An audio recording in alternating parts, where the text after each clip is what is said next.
Good morning. Good morning. I'm sure you all missed not having class last week. How many people missed not having class last week? No. Okay, great. Okay, thank you very much. And next year we can do homework, and then you didn't even appreciate that. Couple scheduling things I want you to note.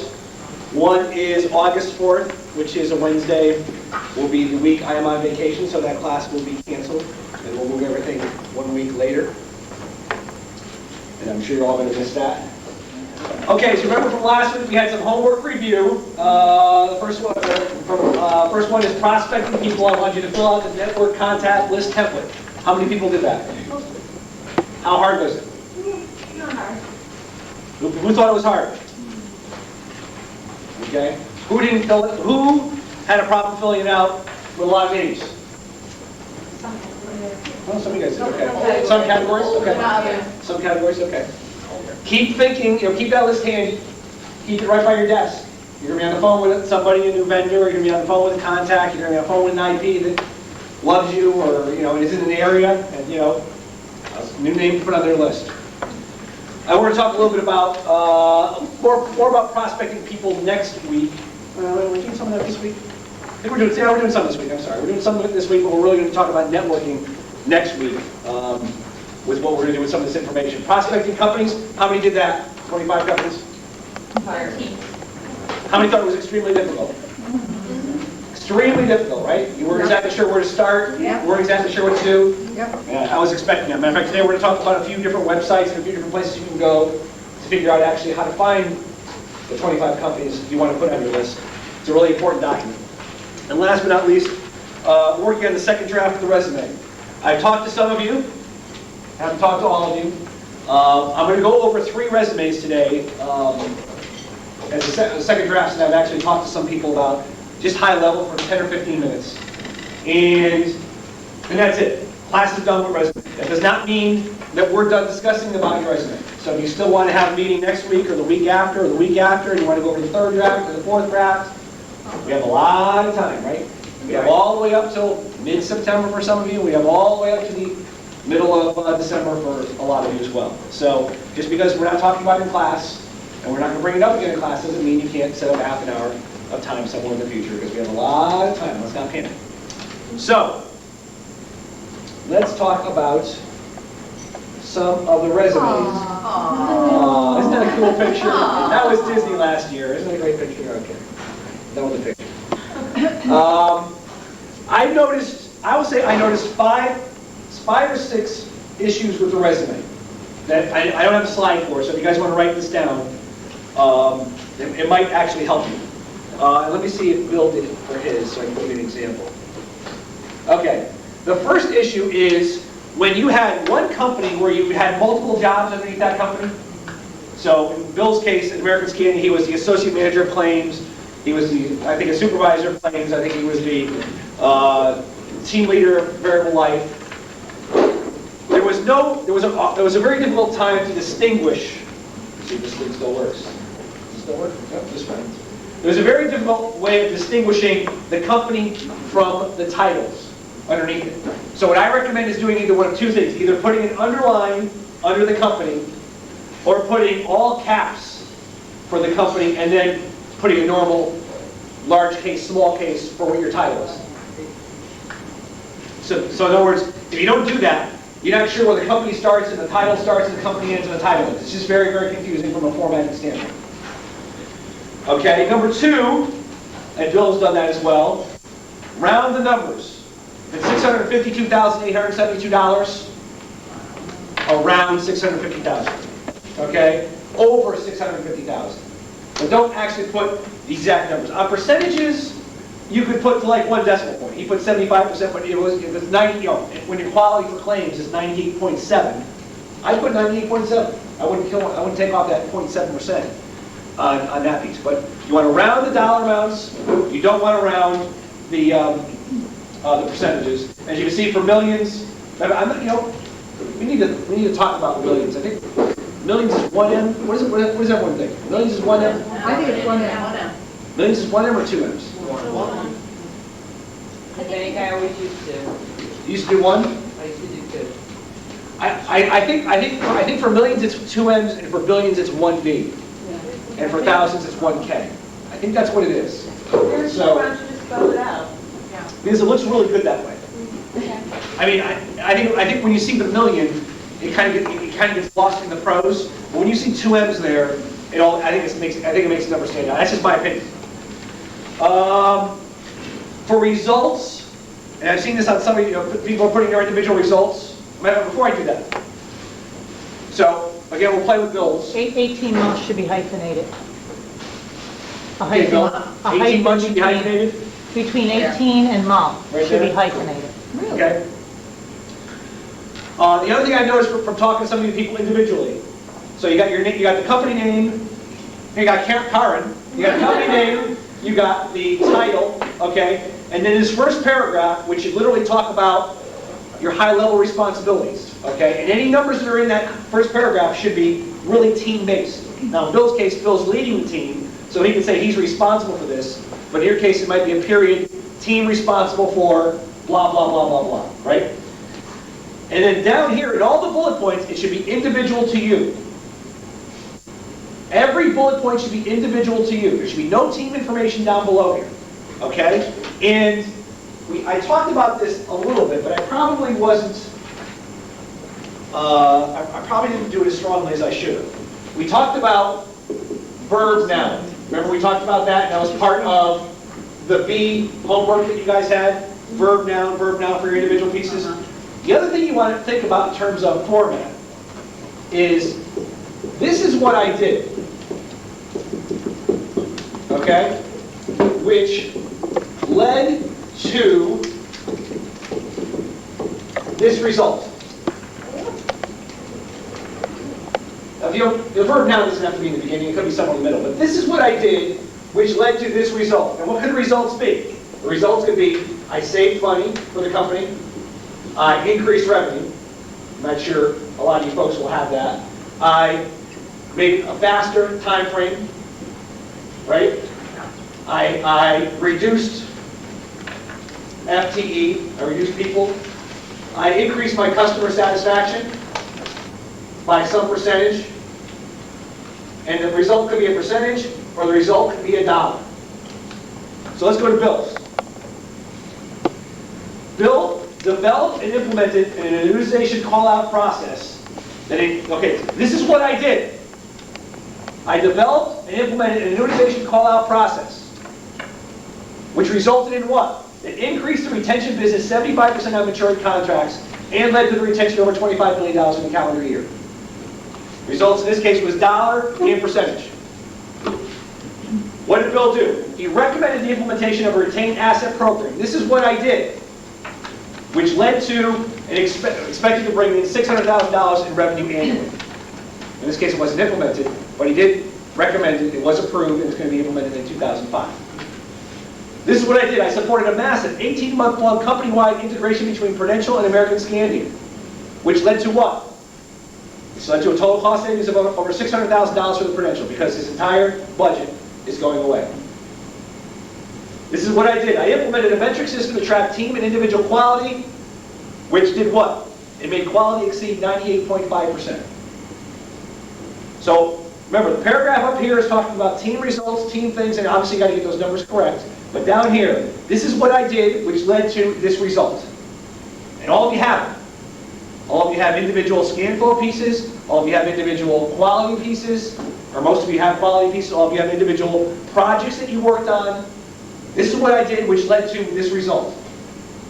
And back to John Paddock's old better, cheaper, faster, figure out what category it's in and how to get a specific result. Now, the best is to get a specific result. The next best is to put something that's a little more flowery, not as specific, but you want to get specific results. You want to get specific information in there. So, you want to make sure your raw numbers are here, and for some of you, for production type stuff. So let's say Charlene batches 100 checks per hour. What Charlene's going to want to do is she's going to find out what is the team average and what was my goal for that period of time. Because if Charlene's average is better than the team's and or better than the goal, she's going to want to stay that. If it's not, she's not. Right? Charlene's average is 100 checks per hour, but the team is doing 400 checks per hour. She's going to want to say, batch, balance, and process 100 checks per hour, which led to 95,000, which helped the team result in 95,000 checks for the year, blah, blah, blah, blah. Now, if she did 100, and the team average was 50, she's going to plaster that on there very nicely. It said, she did 100, the team did 50, look how great I was. And some of you are going to be above the average, some of you aren't. Most of you should be above your goal, or you should have been fired. Okay? That's what you're still here. So again, with cleaning, it's how many pounds per hour. And then when they want to talk to you about it, you're going to say what you do. We do cleaning, blah, blah, blah, blah, blah. We store it up. We wait at the end of the day to find out how much we did per hour. We keep our timely sheets. And I'm really, I'm one of the most productive people because I do blah, blah, blah, blah, blah. Same thing with scanning, same thing with indexing and all those other pieces. Harold, you'd have them update the till present on the time frame where it says present, past September, then you want to update and put it on. Right now, I would take out present right now completely.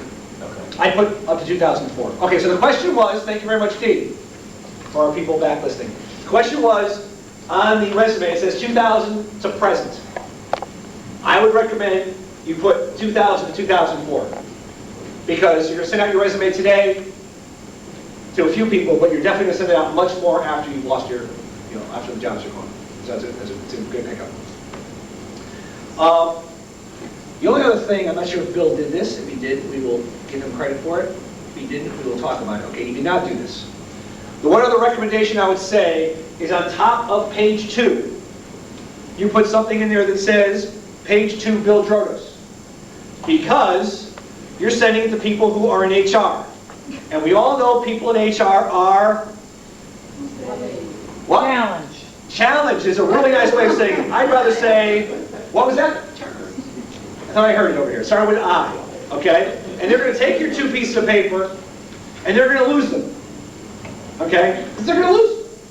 So it'd be nice to say page 2, Bill Drotos, so that they can figure out that there's a page 1 and there's a page 2. So that's just some high-level pieces. I'm sorry, where should you put page 1 and page 2? I wouldn't put page 1 anywhere. I put page 2 at the top. Matter of fact, I believe on my resume, if you have a copy of my resume, it does say page 2, Harold Derrick. I hope it does, because if not, I'm really actually recommending it. You'll be adding it. What's that? If it doesn't, you'll be adding If it. it doesn't, I'll be adding it. It says page 1. Excellent. Beautiful. So again, as you can see, Bill's, and of course, I love Bill's format because it's my format. Okay? Bill puts a profile in there.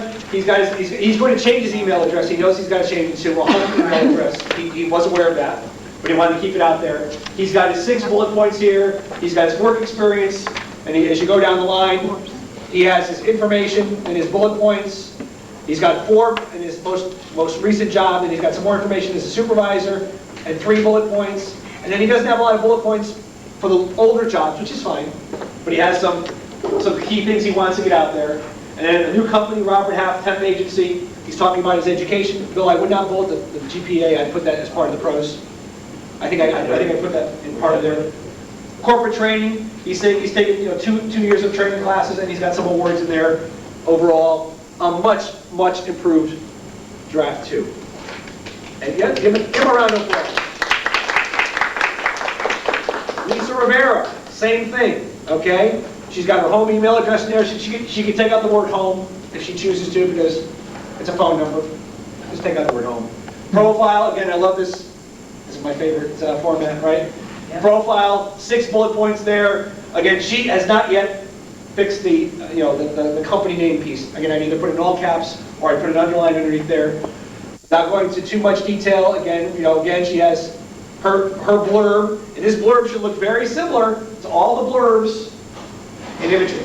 Bill's blurb should look very similar to all the blurbs in claims. Okay? She's got bullet points here. She's got 5 bullet points. That's a nice number of bullet points. This is what I did. This is what the result was. This is what I did. This is what the result was. This is what I did. This is what the result was. You see numbers. You see percentages. You see dollars. I know if I hire Lisa Rivera, I know what she's going to help me do with my company.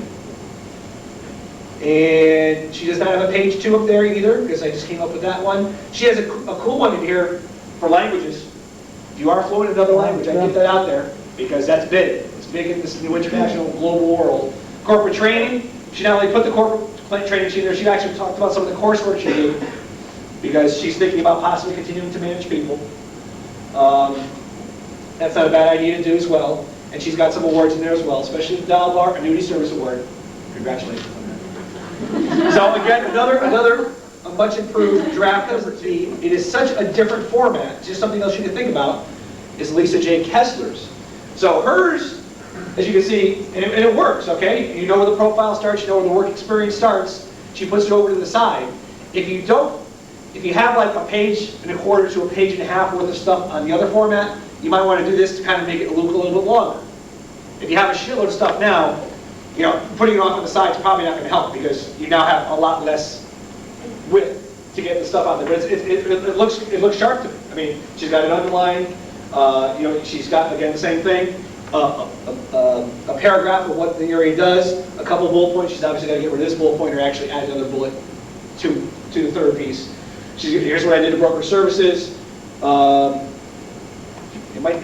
think you want to space right after your paragraph. Paragraph, space, and bullet points. So that's one thing I would kind of look to do. And then again, cash control specialist.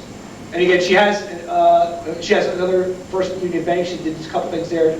Webster Bank, she did some things there. She put in, some of you might have done this, Harvard Business School Publishing. That was the online Harvard Business Review classes. I want to make it Harvard Business School. That looks pretty impressive to me. Not sure she learned anything, but I at least talked to her. And she got some community activities, so she's done a little bit of everything. And again, if you look at her bullet points up from above, okay, this is what I did. I supported a massive 18-month, which led to a savings of $1.2 million. I think yeah, that's right. Led team meeting goals, blah, blah, blah, which is, this is what I did, which led to these individual results. Any questions on any of this?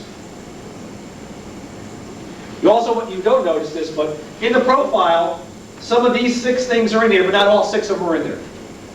Try to get 2 to 3 of them in there. That way you're kind of telling people, I'm really good at 8 or 9 things instead of just 6 things. Is there a rule of thumb for fonts Say that again? the size of your print? Is there a rule of thumb on the size of your print? Yes, I think I brought it up last time. I go somewhere around 12 fonts. It was in last class. It's in the notes. First class. First class? Is it 12? 12? I think it was 10 to 12. 10 to 12? And again, so if you don't have a lot, you might make it 12. If you have a lot, you might make it... I know that I was looking at something that was down there at 8. Who's stopped by? And some really small font. I can't remember who it was. And you want to make it so that they can actually read it. Anything else on the resume? At least this looks good from the standpoint when a manager receives that, it gives them more margin to write notes in. Yep. So I think that's an advantage over some of the others. That could be an advantage as well. Yep. Yeah. Again, it depends on how much stuff you have. I couldn't do that because I had 2 full pages all the way to the end. Because I like bragging on this. But, so it just kind of depends. But you're right, it's a good point, Karen. You had said in your class 10 to 14.5, 1.5 inch top and side margin, 3/4 inch on the bottom. Yep. A little- And mine definitely doesn't do that. Yeah. Do as I say, not as I do. So we said 10 to 14 Yeah, point, isn't that what I did? 10 to 14 point font, 1.5 inch margin all the way around, if at all possible. I'm saying that for the camera because they might not have heard you. Anything else on resumes? Mine is 12 and it's kind of small. Then you could, yours needs to be increased. Here's the one we looked at, those look kind of Yeah, small. but this is 12 font. It depends on the font. Yeah. Depends on the font you use too. Oh, That's a good point. Okay. And again, I would go to the first, say what kind of fonts were good for, I was Helvetica, Times Roman. When you email it, the font gets changed slightly. Right. You want to increase standard, Times New Roman is very... Times New Roman. Is very convertible. So if you have a font that's different than that, it might look smaller on the page. But there's one cool thing, there was one cool thing that Michelle did, and I didn't put hers up because she didn't have a second draft. She has a border around hers, which kind of looks cool. It kind of makes it a little more of a professional look. And she said, and I won't put words in your mouth, so when you put it on nicer paper, it even looks that much nicer. It's like the borders and shades. So just another idea of things you could steal from everybody else. And believe you me, if you guys aren't sitting down with each other, not just your partners, but just even people that are in your area, and stealing stuff from them, you're not doing it the right way. I mean, You know, Bill stole my format. I mean, Diane stole Bill's. Now we're going to start talking about prospecting people. Okay? Finding a job is like playing a scavenger hunt game. Anyone played a scavenger hunt game recently? Okay, I thought it'd be a really good analogy for this week, since the scavenger hunt is going to be played tomorrow. If you're playing a scavenger hunt game and you're the only person on your team, it's going to take a long period of time to find all the issues you need to find to get a prize. But if you have 2 teammates, that cuts it in half. If you have 4 teammates, it cuts it by a quarter. The more teammates you have, the faster you're going to find the things you need to find, and the faster you're going to get to play the prize, to get the prize. Now the good news in finding a job is everyone you know can play your scavenger hunt game. Because your scavenger hunt is, how do I find a job? There's a job out there underneath a rock. There's a ton of rocks out there, you don't know which one to look under. But you and your friend and your friend's friends and people you don't even know right now can help you find that job underneath that rock. So one of the key things is some people you don't know today will play your game for you. If you do it right. I can guarantee it. Okay? So we're going to talk a little bit about prospecting people. So people you already know are your number one asset. You spend a lot of time this past week knocking your head off, knocking your brains off. Who could I put on my list? And some of you said, well, I could put Uncle Charlie on the list, but you know what? Uncle Charlie, he doesn't really know a lot of people. And sheesh, I'm not going to put Uncle Charlie on the list. How many people said that? You know Uncle Charlie? Well, the guy's up. But the fact of the matter is, Uncle Charlie, unless he's really bedridden and stuck in a hospital and has no contacts with anyone else, might know the next person that's going to hire him. He might play golf on weekends. He might play cards. And some of your older relatives that are retired know the high-level people that are retired as well from companies that you might want to get involved with. At the bingo hall. The bingo hall. You know, your doctors, your accountants, your lawyers, okay? All those people know people. So your goal is, who do I know that knows a lot of people? And hopefully they know them in the business world. But even if they don't, you know, I mean, my wife was on this. Why? Because she knows a lot of women. Okay? Really intimately. No, she knows a lot of women. And they are married or dating or in jobs, in companies that I wanted to know. And so every once in a while I'd float her a name of a company. And she'd go, oh, you know, a patient of mine has a husband who was the CEO of such and so. Oh! And you call them up and let them know that I'd like to call up the husband. So, these guys know a lot of people. Make sure you put them on your list. It's also easier and more effective. They know you. Hopefully, for the most part, it's easier and more effective. You have a positive relationship with the people you know. There's better confidentiality. I mean, right now you don't need to worry about confidentiality because you're trying to get the word out that you are losing a job. But in the future, if you have a job and you think, you know, for some reason you think you're going to be losing it, or you think you want to find another job, you go to this next job, you don't like it. You'd like to find another job. You don't want to let the world know you're looking for a job. The people you know are going to be much more confidential than if you go on the Monster.com. I will guess. I won't ask you to raise your hands. But I will guess some of you have taken your resumes and thrown them on Monster.com. And some of you might have even responded to a blind ad in the newspaper which said, we're looking for people with these skills. Please send in your resume. How many people have ever done that? Ever. You might have sent a resume to American Skating. You might have just told your boss that I'm looking for a job. And I want to get rid of you, away from you as fast as I can. And that boss, and it hasn't been me because I'm very fair, might say, well, instead of giving this raise out to Diane because she's looking for a job, or instead of, you know, giving this bonus to Charlene, maybe I'll give it to Linda because she's not looking for a job. Okay? Blind resume sending is one of the worst. Please don't ever do it again. Please don't do it again. Same thing with Monster.com. You post it out there. I'm telling you, Stacy Fontana has told me all of you folks that have posted on Monster.com. Because the whole human resources of all these different companies, including ours, is looking on Monster.com. So they know. They know you're looking. They tell me. Okay? No, it's good you're looking now, but I knew a year and a half ago when you were looking too. For people you know, you have less need to persuade and sell. They know you. They either work with you, maybe in the past, or they live with you, or they know you as a, you know, as a fine, upstanding citizen. here in the state of Connecticut.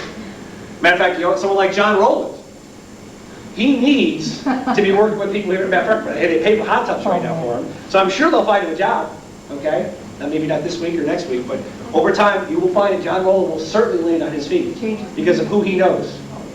Certainly land on his feet. And it's also the most efficient, right? You can pick up the phone. You don't need to spend a half an hour talking to Uncle Charlie about yourself. You can say, hey, Uncle Charlie, I'm looking for a job. Hey, by the way, just going to remind you, I'm doing this. Do you know anyone at these companies, or do you know blah, blah, blah, blah. You do it on the phone. You might see him at a family event. You might see him at, you know, Stop and Shop.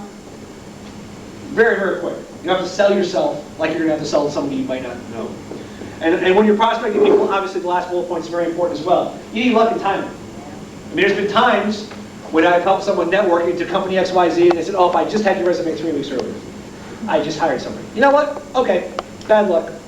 Not going to find the other rock. That rock really wasn't there, but I'm going to find the rock with my job underneath it. Now, the next thing you want to do after you have that nice laundry list of names is you want to prioritize which ones are going to help you out the fastest among the family, the friends, the work associates, and the social contacts. Okay?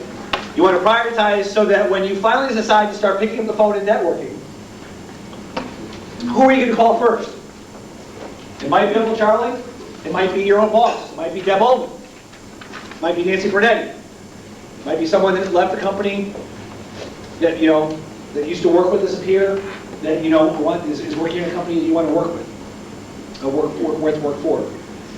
So you want to prioritize that because you want to spend your most time on your highest priorities. And this is a bullet point, again, for you to remember for the future. Even after you find your next job, continue watering that garden. Continue playing scavenger hunt with these people. They call you up and they ask you for some help because they're looking for a job or they have a friend who's looking for a job. You want to respond and pick up the phone. I have a person that I met through networking, through a friend, not even through a friend. I sent out, one of the areas that you could send out blind resumes to are retained recruiters. And we're going to get into that in a few classes. But retained recruiters are hired by the company to find a position. They get paid no matter what, whether they find the person or not. So if you get your resume into these retained recruiter databases, when they do searches for the key names, the key contacts, they will then take out several resumes, pick up the phone, and call you up. Well, when they did a search on all the resumes, they found that I used to work at Travelers. And the person called me because they wanted to network with someone from Travelers in a certain position, a group underwriter, blah, blah, blah, blah, blah. And they said, well, I got your name, so they pick up the phone, they call me up, and can you help me out? And so I don't know this person, but I know because I'm watering my garden, because I'm getting more contacts, and I don't know this person from a hole in the wall, but now I have a new contact, and they're a recruiter. I help this person out till I'm blue in the face. I give them 2 or 3 names, and they're just getting ready to hang out. I'm like, oh, but by the way, well, I got you on the phone. Do you mind if I set up a 20-minute meeting with you in the next several weeks? We'll go over how to do the networking, but I did a flip-flop on her. And she said, yeah, sure, no problem. I was like, well, I'm sitting in my first meeting with someone I don't know. And I go up to see her. Back in 1997. And we still talk to each other to this day. She still sends me people. I still send her people. 7 years of, we go out to lunch every once in a while. We become associates to help each other out. So keep watering that garden. It doesn't take a lot of time. You can email somebody. You can send them a quick note with their names in the paper. I just sent an email to an old boss who just got promoted to senior vice president at the Hartford. He's an actuary, so some of you might not help. Just saying, hey, congratulations on your promotion. We used to play softball together. We used to play basketball together. So we know each other's families. Anytime you can find an excuse to keep watering that garden, you want to do that. Anything on prospecting people? We're going to talk a little bit more about how to get to that next step next week. Right now we're just talking about people you know, not people you don't know. Right now we're just talking about people you know. Keep the list going. Keep thinking about different people. Talk to your associates. Who did you put on your list? Oh, I put the Personics person. Oh, I didn't put the Personics person. I forgot I work with Personics. I work with CSC up in Wethersfield. And oh, by the way, I got 3 or 4 contacts at CSC. You don't just put 1 contact. If you have 3 or 4 contacts, you want to put 3 or 4 contacts. You don't know who knows the person that you need to meet with to be able to get this possible job. Okay, prospecting companies. As we started off today, and I purposely gave you the assignment a week and a half or 2 weeks ago to start writing down a list of 25 companies. Knowing full well you guys are going to have a humongous problem. Because it's really difficult. And it's really, really difficult. But I want you to write this down. Except for your resume, the most important document that you're going to come up with is a list of 25 companies that you want to work for. This is the second most important document.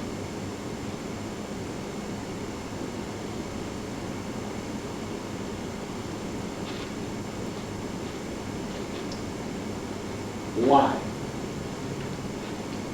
We're going to learn a little bit about it in the next couple of weeks, but in a nutshell, when you start talking to some of these contacts, some of which you know, and some of which you don't know, you're going to ask them some questions as part of the agenda.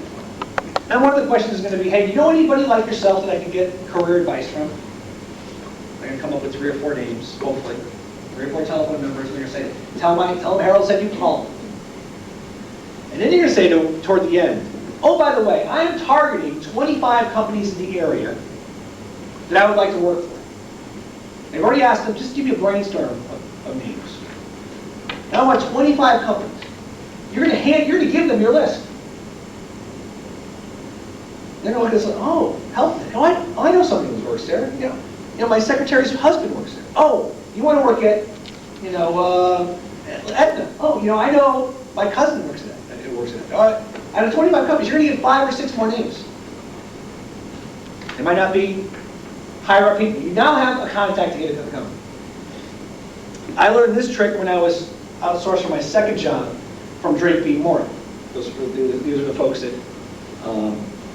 told me about this trick. So the first time I used it was with this woman I just told you about. Remember I called up, she called me up, I called her up and said, can I meet with you? Turns out she used to work at Drake B. Moore. She used to be a counselor there, and she used to tell everybody that she talked to, come up with a list of 25 companies, type them up really nicely, and when you go on your network, you call them, hand them to people. So I go through my spiel, and I'm going through my agenda, and at the end, oh, by the way, I have 25 companies, and I hand her this list, and she almost just fell off her chair. She said, you are the first person to ever do this. She took out her Rolodex, and I was writing name after name after name for about 10 minutes. Tell my colleague, okay, here's the phone number, tell my telephone. Because again, when you tell, can you give me an idea of people that you can talk to, then they come up with a high-level list, right? I know a vice president here, I know the director here, I know so-and-so here. When you start calling companies, all of a sudden you start getting obscure people that when you finally call, you might call the secretary of somebody, but it might be the secretary of the CEO. Or certainly might be a person on the front line, but guess what? They go to lunch every day with the vice president of HR. You don't know. That's why networking is so powerful. So the second most important document you are going to create is a list of the top 25 companies you want to get to. And oh, by the way, we'll talk about this when we get a little bit closer. That list is going to change, right? You're going to have American Scanning on your list. They're going to go, no, don't look there. So when you're talking to people about this list, one of the questions you might say when you hear the company list is, hey, you know if any of these people are hiring? You know if any of these people are not hiring? You know that any of these companies I shouldn't even have on my list? Okay, cross off American Scanning. So now you're going to find the 25th company. One's down. Do you have any other companies you think I should look at? Oh, I know, because I play golf with so-and-so, the XYZ company's hiring. Oh, new company on the list. If it's meets your criteria within your area, the size of the company, etc. Second most important document. Okay, so prospecting companies. How do you prospect companies, right? You guys were wrapping your brains out last week and a half, trying to figure out, how do I get 25 companies? Here's the list of things. Here is the list of ways to prospect companies. Number 1, word of mouth. Okay, you're going to do it at your networking meetings. You're going to do it from talking to people that you're friends with, that you're relatives with, etc. Who's hiring, who's not hiring. Number 2, local newspapers. We're going to go through a little more detail in the next several slides. The internet, telephone directories, picking up the yellow pages, industry directories. Okay? If you want to stay in the financial services industry, there's insurance directories, there's variable annuity directories, there's NAVA directories. if you want to stay in the industry.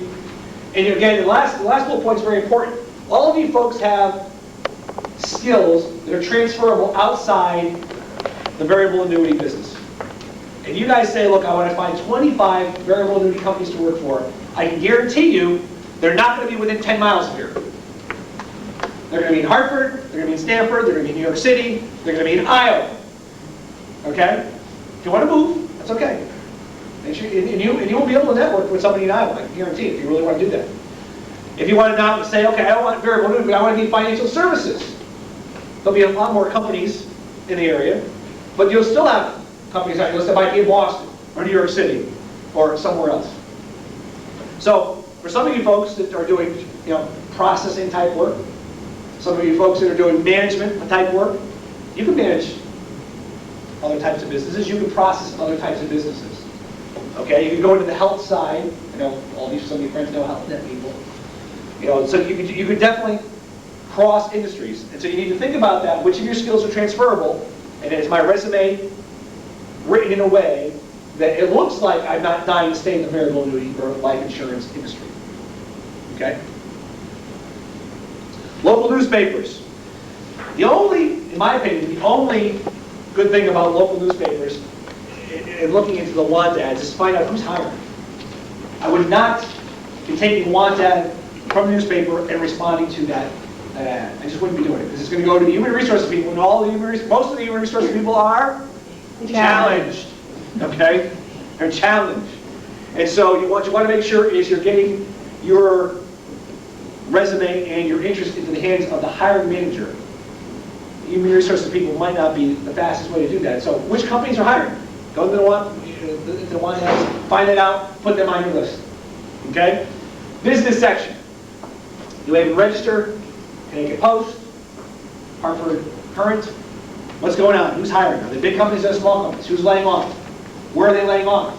Why are they laying off? Find out what's going on, which companies are increasing, which companies are moving and shaking. Matter of fact, for those of you who got both of your handouts, the second handout says, hiring plans near boom level. Survey that came out, that U.S. companies are gearing up to create jobs at rates not seen since the height of the 1990 booms. A survey released 1 week ago today showed, adding to evidence that job growth will keep the U.S. economy recovery rolling. Who's hiring? Find out. Read the papers. And as you can see, there's three, you don't get the paper for Hartford Current, you only get the Post, you don't get the Register. There's websites. All of them have websites, you have to sign up for them, they're free. Sign up for them, jump in there, see what's going on.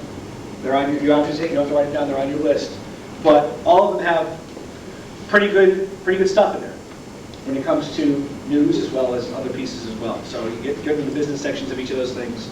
And share with your partners, share with the other people on your teams. Internet. I know all of you know how to get on the internet. I know when you're bored, you're all playing around on the internet. You're all playing games on the internet. You're all doing shopping on the internet. But you know what? You can help find jobs on the internet. There's lots of websites. Some of them are free. Some of them cost money. I'm not recommending any of the ones that cost money because I've never actually purchased any of the ones that cost money. It's all up to you. Matter of fact, one thing I would recommend,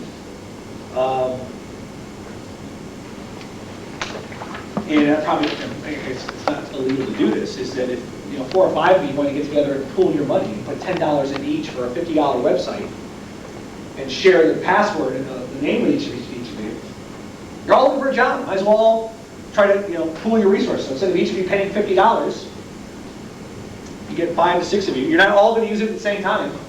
You try to schedule it, or when one's on, the other one can't. I'm not even sure. So I'm not even sure if their websites are smart enough to know that if someone's on, that they won't let someone else on. Don't know that. They're not. It's even smarter for you guys to do that.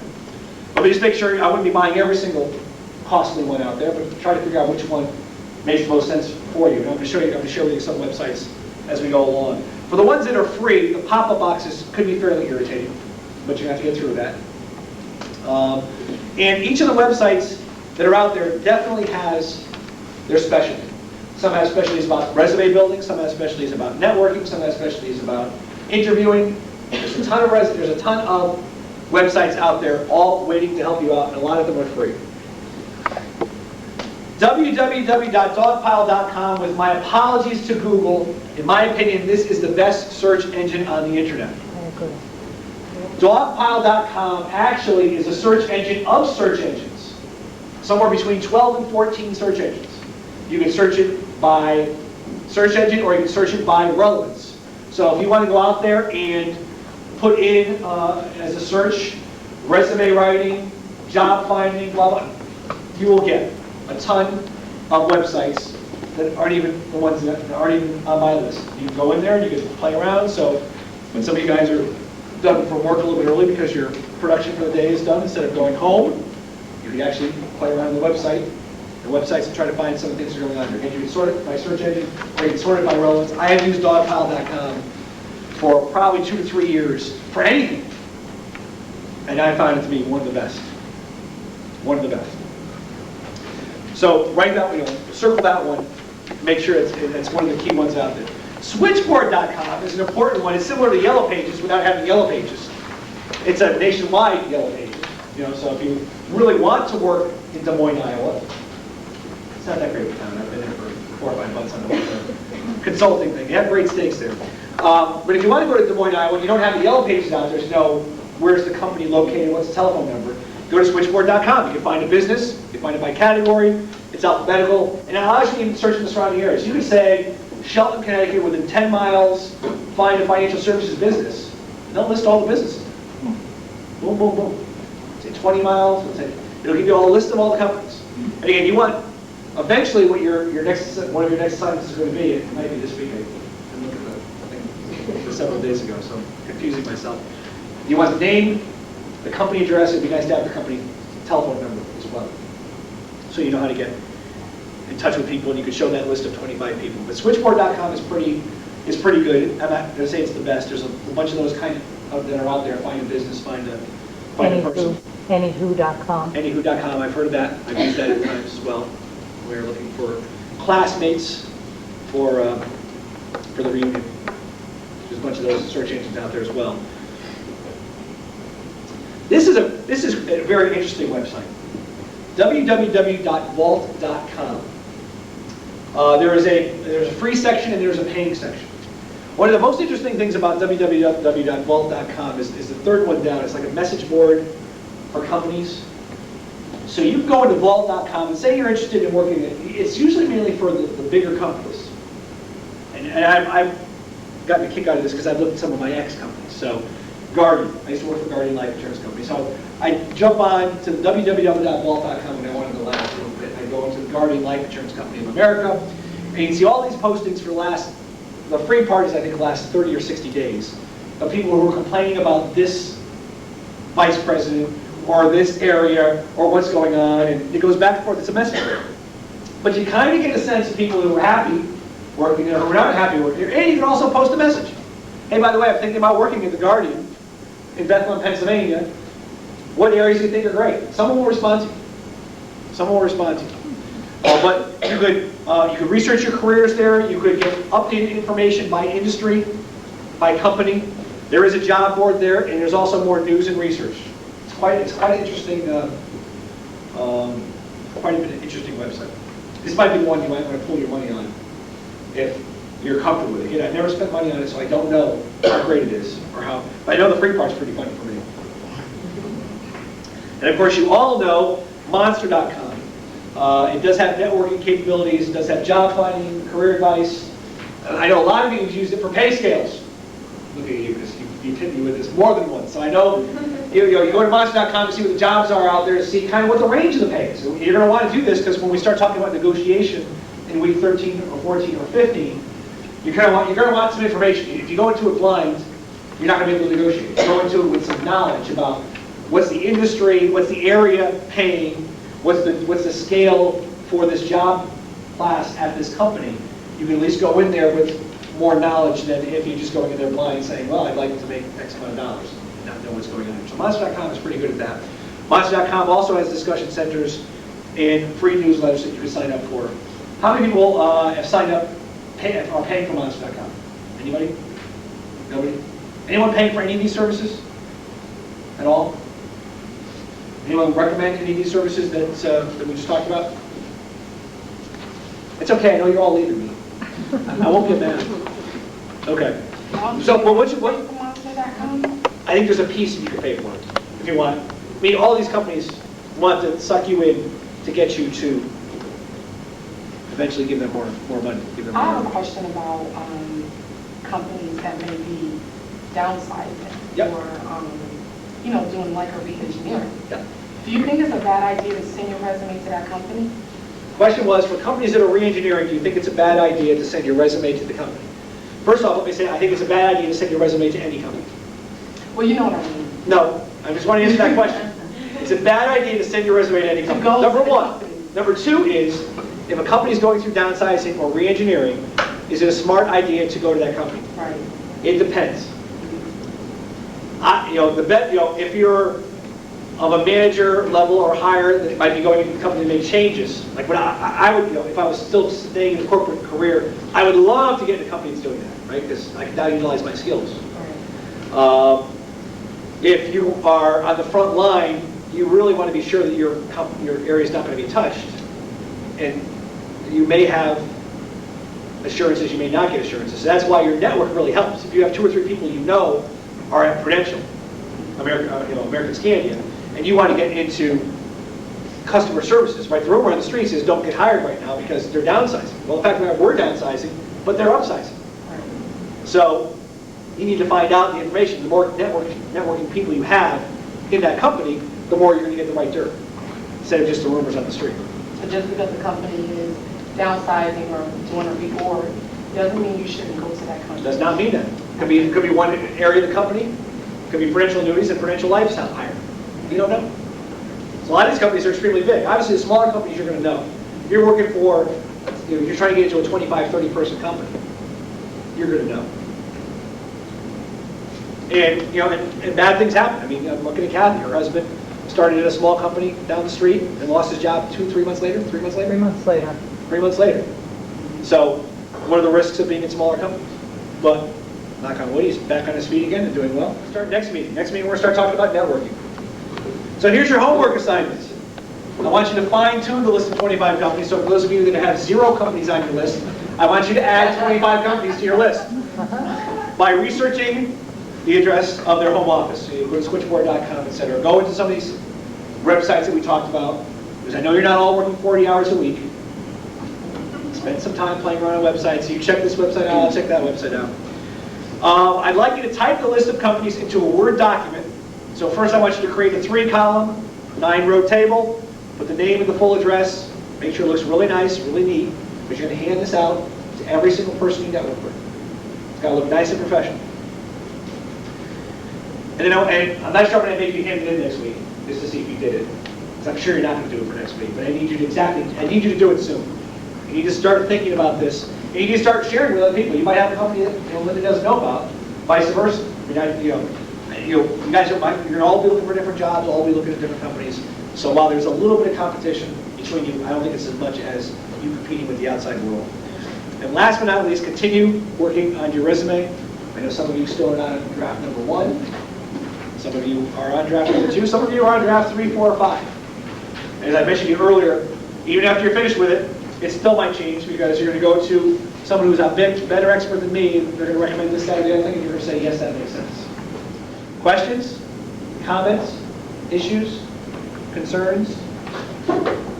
Done! See you next week. Thank you. Thank you.